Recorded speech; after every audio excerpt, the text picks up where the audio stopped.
I wanted to cover when California bills do or do not appropriate funds in this state.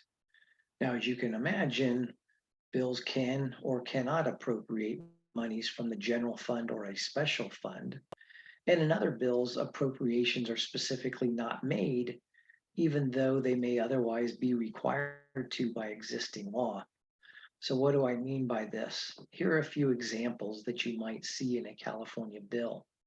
Subject to an appropriation in the Annual Budget Act for these purposes, the department shall provide new funding to target early childhood investments and child resources to help build infrastructure and strengthen local early childhood systems.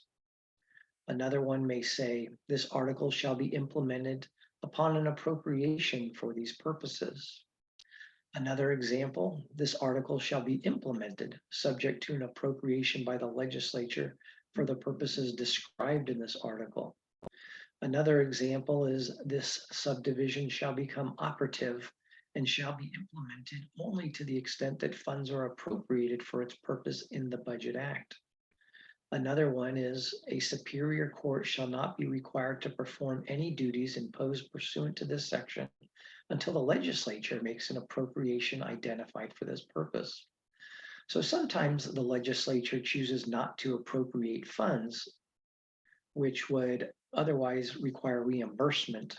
For example, in Revenue and Taxation Code, Chapter 3, it concerns the reimbursement of costs mandated by the state. And in Section 2229, any exemption of property for purposes of property taxation that's enacted by the California legislature is required to be reimbursed by the state. Nonetheless, the legislature can choose not to reimburse local governments for this lost revenue.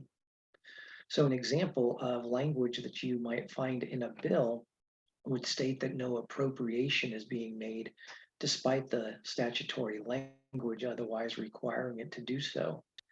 The sample language would read, notwithstanding Section 2229 of the Revenue and Taxation Code, no appropriation is made by this act, and the state shall not reimburse any local agency for any property tax revenues lost by it pursuant to this act. Now, there are a number of examples of appropriations in bills each legislative session, and slight differences in the language doesn't impact that the bills appropriate an amount or are dependent upon an amount being appropriated either in another bill or in the Annual Budget Act.